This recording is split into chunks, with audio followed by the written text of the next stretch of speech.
tanggal 16 Juni 2025 Bappetan Jambi bekerjasama dengan BPDB atau yang dulu terkenalnya dengan BDPKS.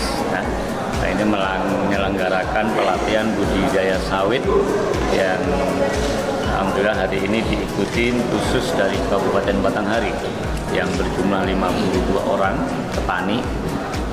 Semua hadir lengkap. Ini adalah dengan tujuan untuk pengembangan kompetensi pengembangan sumber daya manusia, khususnya petani sawit. Nah, di Batanghari ini alhamdulillah ini hadir juga Ibu Kabid Penyuluhan yang selalu menggerakkan teman-teman penyuluh tentunya untuk selalu mendampingin para petani sawit. Nah, harapannya dengan pelatihan-pelatihan seperti ini ada yang didapatkan ilmunya sehingga bisa diimplementasikan kepada petani atau kelompok tani yang ada di Batanghari nantinya. Karena memang sawit ini menjadi kelas prioritas gitu ya. Nah, yang dikembangkan sekarang nantinya ke depannya tidak hanya budidaya sawit, tapi seperti yang disampaikan Ibu Kapus, nanti kita sudah mulai mengarah ke pengolahan hasilnya dan produk-produk turunannya tentunya, karena sawit ini produk turunan cukup banyak, sehingga sawit ke depan insya Allah semakin baik, semakin bagus. Nah, keberhasilan sawit itu, buah itu diawali dari budidaya. Nah, maka diharapkan dengan pelatihan-pelatihan seperti ini itu selalu kita kembangkan terus, kita ajak pelatihan terus, dan yang terpenting adalah implementasi para peserta pelatihan setelah pulang dari Balek. Itu saya kira.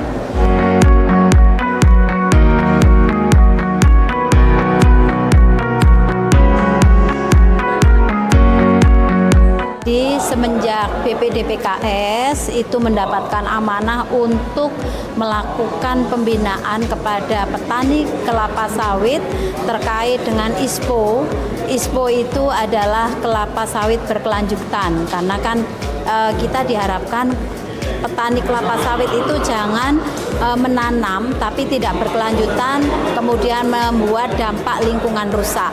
Nah, semenjak ISPO itu digaungkan, maka BPDPKS menggandeng BPPSDMP Kementerian Pertanian untuk bisa memberikan pelatihan kepada petani kelapa sawit supaya mereka itu paham terkait pengelolaan sawit yang berkelanjutan, tidak merusak lingkungan, tidak membakar lahan, kemudian produktivitas sawitnya juga bisa meningkat, karena dengan adanya pengelolaan yang ramah lingkungan, maka produktivitas itu akan terjaga. Tentu Kementerian Pertanian selain melakukan MOU untuk pelaksanaan pelatihan, untuk pelaksanaan pendaftaran peserta pengelolaan sawit rakyat, dalam hal ini adalah untuk replanting, maka kita juga melakukan evaluasi, dan evaluasi untuk pendanaan dari BPDPKS itu lebih ketat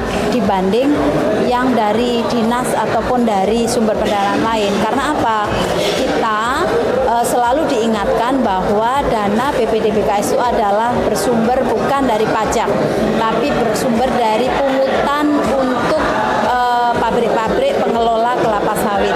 Oleh karena itu, kalau pemanfaatannya tidak betul-betul secara baik, maka itu akan berdampak luas untuk pemeriksaan APH. Sehingga kita perlu turun melakukan apa yang harus dilakukan dengan sungguh-sungguh dengan cara melakukan monitoring dan evaluasi. Untuk harapan ke depannya gimana, Bu? Harapan kedepannya kan petani sawit itu menjadi sumber devisa negara. Jadi semua produk kelapa sawit itu menjadi sumber devisa negara yang tertinggi di bidang pertanian dibandingkan tanaman pangan atau tanaman yang lain. Maka ini bisa dikelola dengan baik kalau sumber daya manusianya kita kelola dengan baik. Keberhasilan suatu produksi ditentukan 75% adalah oleh sumber daya manusia lainnya, sementara yang 25% itu adalah sarana prasarana.